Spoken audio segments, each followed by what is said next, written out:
Hello and welcome. I'm Steelfur of Steelfur Speaks. This is going to be a video of me tanking Blackrock Depths, the new expansion raid, not expansion raid, the new raid in Season of Discovery. For those who don't know me, I primarily make trading card game focused content on YouTube, specifically for Flesh and Blood. I also play a very large amount of World of Warcraft, which I rarely make content on, but sometimes I do. And I've decided I want to do it a bit more often, so I'm actually launching a channel that's going to host World of Warcraft focused content. So if you are here for that, I do recommend you actually go and like and subscribe to that channel called Steelfur Gaming. The link is in the video description and it should pop up at the end of the video. The main reason for that is just the YouTube algorithm likes it when content is separated, and I don't want to be spamming my TCG audience with WoW content and vice versa. So there'll be 3 or 4 WoW videos on this channel, the rogue tanking stuff going live, just to tell people that the other channel exists, because those videos have already gotten quite a lot of views. And once people have seen that, I'm going to start just solely posting those new videos on the new channel, Steelfur Gaming. So if you want ongoing WoW content from me, please do go subscribe to the new channel. You'll already see there's quite a few videos there, some of which are cross-posted here, but eventually I will be posting all of my WoW content on that channel. Without further ado, let's get into rogue tanking in BFD. So we get to start this really like close-up of me just tanking this big Naga, which is kind of cool. BFD, for those who aren't aware, the new Black Fathom Deeps raid set at level 25 in Ashenvale as part of the new Season of Discovery. It is a really cool raid. Some of the bosses are difficult. There's kind of like a few easy bosses to give you some gear, and then it ramps up into quite a difficult last 2 bosses. They're not difficult by modern retail standards, but they're definitely difficult with the level of gear that you have at the level that we're doing it as. So you can kind of see we're coming into the main room here. The first boss is a water elemental. You kind of go about him by clicking these pillars that are going to spawn other elementals. You kill those, it drops the shield, and you kind of see just all I'm really doing, and it's kind of important, is that it is a 2-tank raid. So all I'm really doing as the rogue tank here is just taking the occasional mob, the paladin with consecration is obviously tanking most of the ads, the AoE, that kind of thing. So I'm just picking, I think, the most difficult, the most dangerous mob, and I'm just face tanking that and then letting all the small ads run to a paladin. It's a natural weakness of the rogues that we don't have an AoE threat ability yet, and that's fine. You could either choose to play into that, work around it by attacking lots of different targets, tab targeting a lot, or if you're in a raid environment, it's much easier to just bring a tank that complements your own strategy and has AoE to attack the targets and to generate AoE threat. So you'll see here we go in here, pulling the thing. I'm tanking this boss for most of it. He's casting Greater Frost Bolts. They don't really do much damage to me, just because they don't do that much damage. But I am still keeping Blade Dance up, so I do have a 20% damage reduction. Before I just go any further, I just want to point out that you'll see I am using Saber Slash instead of Main Gauche. Generally, I found that Saber Slash does more damage, and there's no real indication that I need 10% more parry. So despite the fact that I have the Main Gauche rune, my actual rune setup is it's just a flesh rune on the chest, Blade Dance on the legs, and Saber Slash on the gloves. Now, if you need that extra 10% parry, if your gear isn't as good as mine, then potentially you're going to want to run Main Gauche to get that extra 10% parry. If you're doing that, make sure you have a slow offhand. Make sure your offhand weapon damage is high, because Main Gauche obviously uses your offhand weapon damage and not your main hand weapon damage, so you want a slow offhand. Otherwise, I am going with a slow offhand and a slow main hand and a fast offhand. That means the damage from Saber Slash is max. You can kind of see on the DPS meters at the bottom, I am usually quite high on the DPS meters, pulling in 83 DPS. It goes up and down based on the fight, but usually it's quite high, depending on how many parries I get and how many ripostes I fit in there. So generally, tanking kind of felt normal for most of this raid. I think that's the thing I like to emphasize about rogue tanking. Having played WoW for 20 years, having played lots of tanks, doing a bit of mythic tanking in Legion on the Bear, and doing heroic tanking in other raids and that kind of thing, it really just struck me that rogue tanking kind of just feels normal for tanking while leveling. And I've leveled every single class, and I've leveled tanks wherever possible, because the LFG queue was very short for tanks for a very long time. So I just enjoyed whacking myself into the LFD queue as a tank and just going through the thing really fast with instant queues and getting that XP. And rogue tanking just kind of feels normal for a leveling tank. You don't have all your tools, but you can make up with them with a taunt, usage, good DPS, and sort of the main damage reduction tools. In fact, I would say I actually feel stronger than some tanks have while leveling, so the Season of Discovery rooms definitely help in that regard. So we kill Aquinas.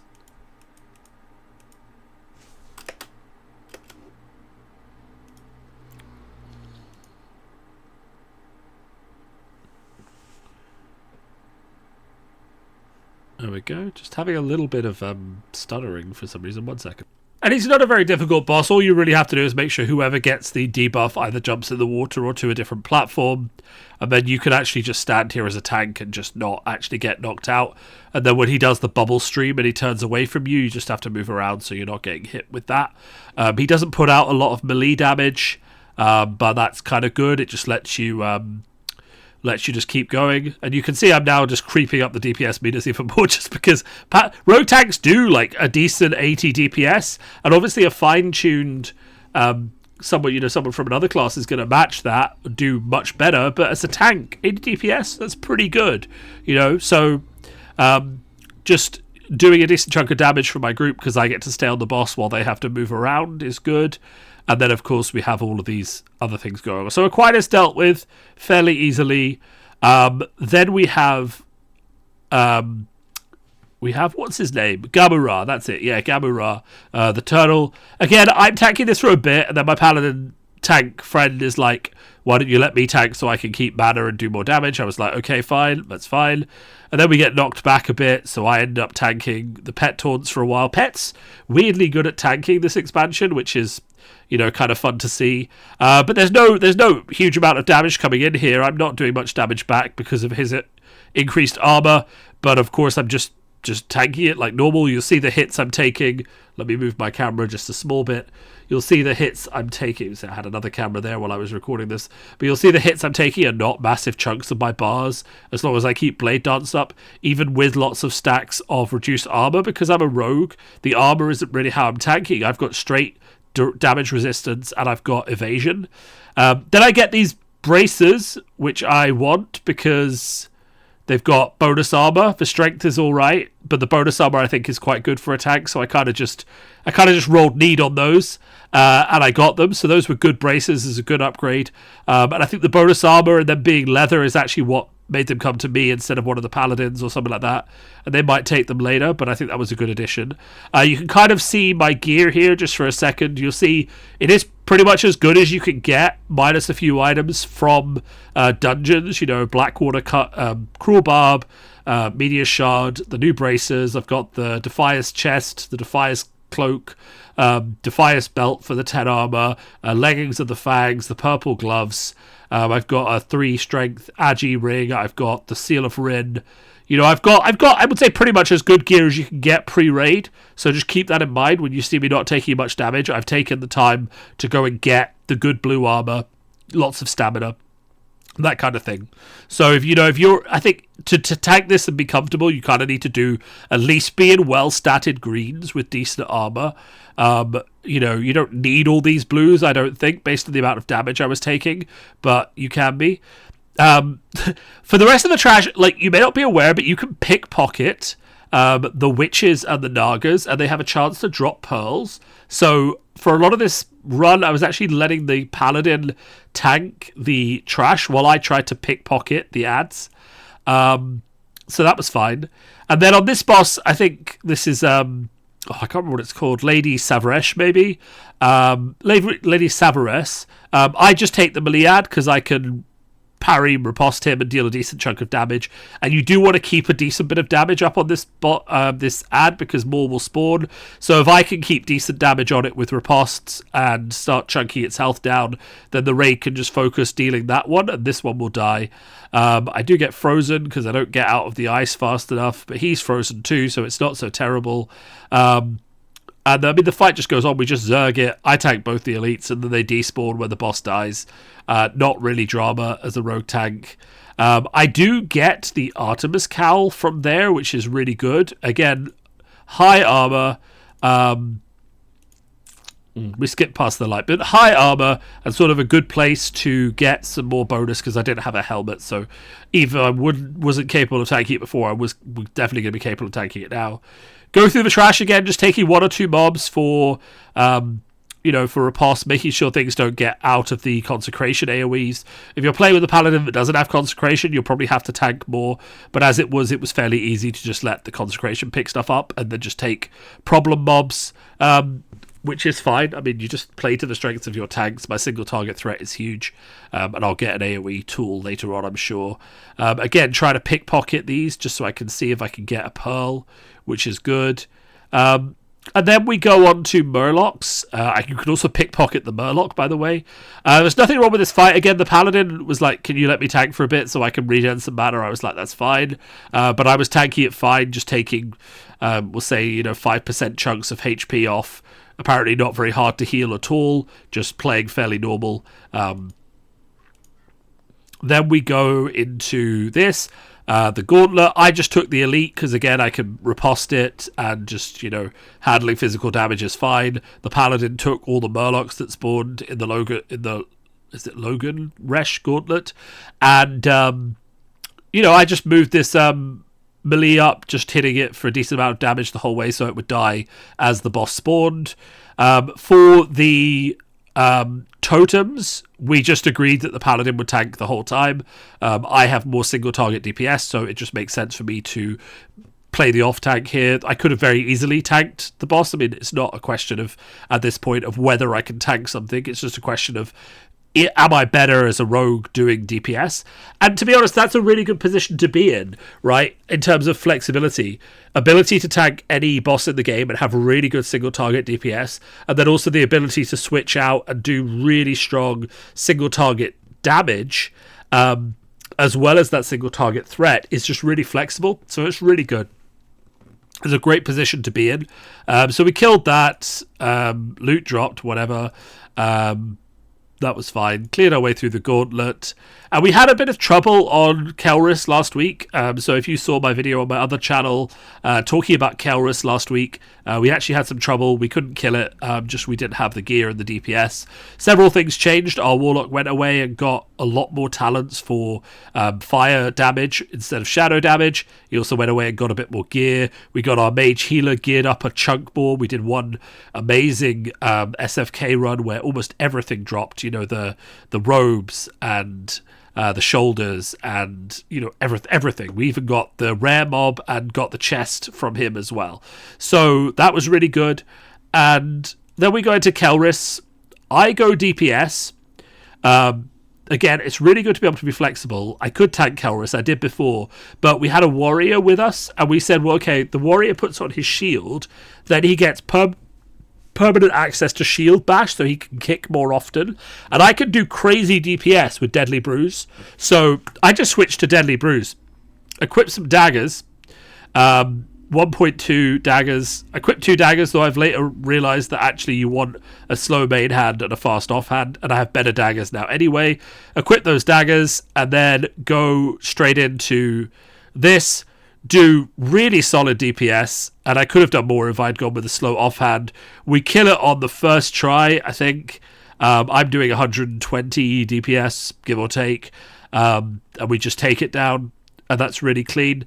And then we move into the last boss, Akamai. So Akamai, I think, is going to be trickier for rogue tanks, just because he does spawn a lot of ads that need to be picked up, and when you're the one who needs to pick them up, it can be a bit rough. So just be prepared to tab target and do those kind of things. I'd never done the fight before, and if I do it again, I think I'd be a lot better at picking up the ads. So we did actually have a wipe. here, which was mostly just due because we didn't know when we were supposed to cleanse, and I went into phase 2 with stacks of the debuff, which obviously you can't have as a tank.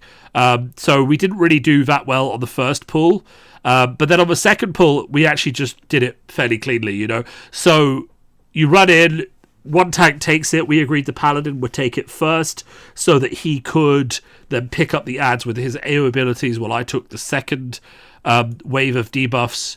That was fairly standard. I, then switched out, killed the adds, cleansed, all of that. And then we get to phase 3, which is what I really want to show you. I have 2 stacks. I get 3 stacks of the debuff. That's fine. We have a lot of droplets up, which we kill. Oh, sorry, that wasn't the final kill. Sorry, that was still. I think we had 2 wipes. Basically the first 2 wipes were a bit messy. Then we tightened up the tanking, and then we got into this, which was much better. And you see, we go into phase 3. I have no stacks, and there's not that many adds up. We push into phase 3, and then I taunt, and I'm perfectly capable of taking all the hits in phase 3. The only thing I will say is that, you have to be very careful with threat as a rogue tank because you do deal a lot of damage. So there was 1 or 2 points when I was actually pulling threat away from my co-tank just because I was just doing so much damage. And of course, rogues don't have a threat building skill. All of our abilities deal increased threat. We basically have the equivalent of Righteous Fury. So you do have to be careful in that regard that you're not basically out-threatening your thing. So I would recommend installing like tiny threats or something like that. Phase 3 begins. I take the boss, tanking it fine. That's fine. My health is going down because I have 3 stacks of the buff, but I have a 5-stack CP Blade Dance go off. And then I'm on to 3 stacks, so it's time to decide whether I cleanse or not. For this fight, if you can avoid cleansing, you should. And what that means is if you're close enough for a kill, and the other tank does not have 3 stacks, then you don't cleanse. But if you're not close enough for a kill, and we didn't really have the DPS to be close for a kill, we still had 27. The answer was that the first tank does cleanse, so I went in and cleansed, picked up as many of the adds as possible, and then took the boss back. The paladin just focused on picking up the adds, and then we had 17% left, and it was just a case of tanking the adds and me tanking the boss and trying to kill it before I got too many stacks, and it wasn't particularly that difficult. I do think, to be honest, Kelris feels a lot harder than Akamai, so once you've got Kelris down, I think you should definitely be able to handle Akamai. Yeah, it felt good. Even here, you see with 2 stacks, I'm getting chunked. I pop evasion, which is great in phase 3. And things are getting a bit dicey, but the boss is getting really low. And I think over the next few weeks, as we get more DPS, that's not even going to be that risky. So even if I go to 3 stacks, the boss will probably already be dead. I didn't get any more loot from that, but I did get 3 or 4 pieces from the run, including a few daggers. Oh, and I did get this gusting wind offhand that I'm experimenting with now. So if you've been using it, let me know what you think. But that's rogue tanking in BFD. And genuinely, I'll tell you, and I kind of said this at the start of the video, to me, rogue tanking just feels normal for this level. Like, yes, I don't have all my toolkits. No, I don't have AoE, and it's a bit tricky. I can't spec into AoE, or there's no AoE rune yet for rogue tanking. But genuinely, putting that aside, it just feels normal. I'm not taking huge spike damage. I'm not really taking massive amounts of damage. The bosses don't really stun that much because it's not really fair. And also, typically in raids, you're talking about 2-tank raids. So if there is a mechanic where the boss stuns you, that's typically going to be when the other tank is going to taunt. So you're not really, like, a lot of people are like, oh yeah, but when they get stunned, they lose all of their evasion. Firstly, you don't, because as long as you have Blade Dance up, you have a set amount of damage resistance, and you have more damage resistance as well, just through your mitigation and things like that. And the other thing, of course, is that that's usually when you tank swap. So any of the weaknesses of the rogue really is on fights where there are large amounts of AoE adds to pick up. And I think that can just be complemented by bringing a paladin with you, and there's lots of tanking paladins who are very keen to get AoE threat. Or, rogues can gather the aggro and all the the ads as long as people aren't hitting them straight away. And you do have actually quite a good white attack aggro, so that's auto attack aggro. So it is possible for you to pick up aggro on one mob with an ability, a second mob with another ability, trigger another thing of Blade Dance with that combo point, and then just white attack the third and fourth mobs to get threat on both of them. And as long as your DPS is aware of which one you're attacking or like where your threat is, they're not going to pull aggro and you can easily kill stuff. So rogue tanking in BFD kind of just felt absolutely normal. I was really happy to do it. It feels like the class is well designed. It feels like there's not a lot of sort of like issues I have with it, except for the desire for an AoE threat generator. But, you know, we are already level 25. There are more runes to come. There are more abilities to come. Genuinely, rogue tanking feels fantastic. As this progresses, so just so you know, I will be putting out more videos on my other channel with other classes and things like that. I'm really enjoying Season of Discovery. I am back at it in a big way, and I am really, you know, a content creator when it comes to it in any game that I play, be it trading card games or World of Warcraft. So if you're interested in seeing that, do go and subscribe to the other channel. I'm also almost finished leveling a priest, so I will be playing that. I will also be leveling a warlock tank and potentially a mage healer, though I'm not sure on that yet. But basically, I'm going to have 3 or 4 characters that I'm going to play through all of the phases of Season of Discovery. So if you want to see how a rogue tank does in Gnomeregan, if you want to see how this rogue tank evolves and come on that journey with me, do go and subscribe to Steelfur Gaming, my other channel. It's quite small now, so I need all the support you can get just to get it up the algorithm. And, you know, there'll be a few more videos left on this channel, but mostly I'm going to be redirecting people. Head on over there. That'll be your source of WoW content from Steelfur, and you can come and tune in there. All right. Thank you very much, and I will speak to you all very, very soon.